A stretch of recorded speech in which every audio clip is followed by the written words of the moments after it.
50 বছরের মধ্যে প্রথমবারের মতো ইসরায়েলের ট্যাঙ্ক সিরিয়ার সীমানা লঙ্ঘন করল।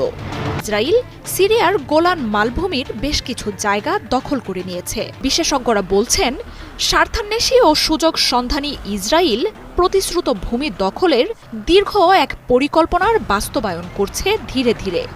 বিশ্বাস অনুযায়ী নিজ জাতির মুক্তির জন্য ঈশ্বর এই ভূমি দিতে আব্রাহামকে প্রতিশ্রুতি দিয়েছিলেন, যার মধ্যে বর্তমান ফিলিস্তিন, জর্ডান, মিশর, লেবানন, সিরিয়া ও তুরস্কের কিছু অংশও রয়েছে। বহু আগেই ফিলিস্তিন, জর্ডান, মিশর ও লেবাননের জায়গা দখলে নিয়েছে নেতানিয়াহুর দেশটি। বাশার আল আসাদের পলায়নে হাতে এসেছে সিরিয়াও। আর এই দেশটির সাথে সীমান্ত থাকা তুরস্ক এখন ইসরায়েলের থেকে খুব বেশি দূরে নয়।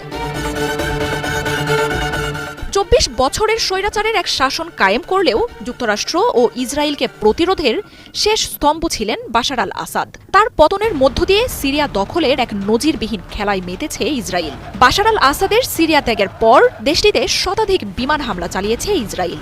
50 বছরের মধ্যে প্রথমবারের মতো সীমান্ত পাড়ি দিয়ে সিরিয়ায় অঞ্চল দখল শুরু করে নেতানিয়াহুর বাহিনী। বিশ্লেষকরা বলছেন, প্রতিশ্রুত ভূমির দাবিকে বাস্তবায়ন করার দীর্ঘ পরিকল্পনার পথে আরও এক ধাপ বাস্তবায়ন করল ইসরায়েল।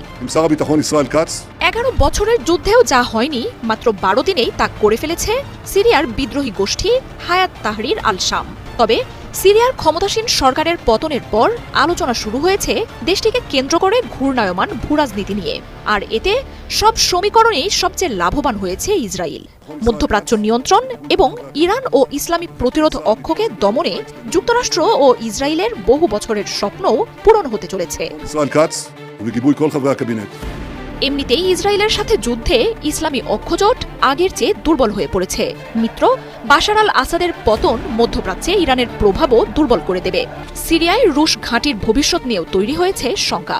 আর এমন পরিস্থিতিতে একতরফাভাবে সিরিয়া দখলের নেশায় মেতেছে নেতানিয়াহু। 1967 সালের পর আরব ইসরায়েল যুদ্ধে গোলান মালভূমি দখল করে ইসরায়েল। তবে আরব দেশগুলো স্বীকৃতি না দেয়ায় বিতর্কিত ওই অঞ্চলটিতে বাফার জোন তৈরি করে সেনা পাঠায় যুক্তরাষ্ট্র ও জাতিসংঘ। ছিল সিরীয় সেনারাও। আসাদের পতনের পর গোলান মালভূমি থেকে সরে গেছে সিরিয়ান সেনারা। এই সুযোগে গোলান মালভূমির সিরিয়ার অংশে প্রবেশ করেছে ইসরায়েলি সেনা ও ট্যাঙ্ক। অঞ্চলটিতে থাকা সিরীয় গ্রামবাসীদের ঘর থেকে বের না হওয়ার নির্দেশ দিয়েছে নেতানিয়াহুর বাহিনী। ইসরায়েলি বাহিনীর পথে কোনো প্রতিরোধ এলে তা খারাপ পরিণতি ডেকে আনবে বলেও হুঁশিয়ারি দিয়েছেন নেতানিয়াহু।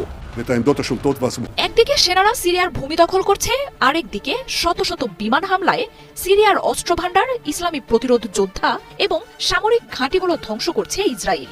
বিশ্লেষকরা বলছেন, সিরিয়াকে এমনভাবে ধ্বংস করা হচ্ছে যেন ইসরায়েলের জন্য আর কখনোই হুমকি হয়ে না উঠতে পারে দেশটি। সিরিয়ার বাশার আল আসাদ সরকারকে অবারিত সাহায্য দিয়ে গেছে ইরান ও রাশিয়া। এই 3 দেশের জোট শক্তির কারণে মধ্যপ্রাচ্য দখলের স্বপ্ন এত বছরেও পূরণ করতে পারেনি ইসরায়েল ও পশ্চিমারা। এছাড়াও সিরিয়া সীমান্ত ব্যবহার করে লেবাননের ইসলামী প্রতিরোধ দল এবং ইরানে অস্ত্র সরবরাহ করা হতো। এসব অস্ত্র ব্যবহার করা হতো ইসরায়েলের বিরুদ্ধে। সিরিয়ায় থাকা রাশিয়ার ঘাঁটি অঞ্চলটিতে যুক্তরাষ্ট্রকেও চাপে রাখত। রাশিয়া ও ইরান যখন নিজেদের প্রতিরক্ষায় ব্যস্ত, ঠিক তখনই বিদ্রোহীদের দামেস্ক দখলে পাঠায় নেতানিয়াহু ও বাইডেন। মার্জিয়া উপমা, 71।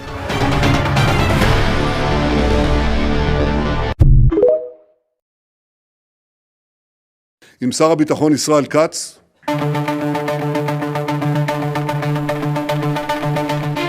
এই মানচিত্রটি ভালো করে খেয়াল করা যাক। এটি ইসরায়েলের কথিত প্রমিসড ল্যান্ড নামে খ্যাত মানচিত্র, যেখানে স্পষ্টত দেখা যাচ্ছে ইসরায়েলের বর্তমান সীমানা ছাড়াও বর্তমান ফিলিস্তিন, জর্ডান, মিশর, লেবানন, সিরিয়া ও তুরস্কের ভূমিও রয়েছে। ইসরায়েল এসব দেশের জায়গা দখল করার ফোন দিয়ে আঁটছে, যার জলজ্যান্ত প্রমাণ দেখা গেল গত 2 দিনেই।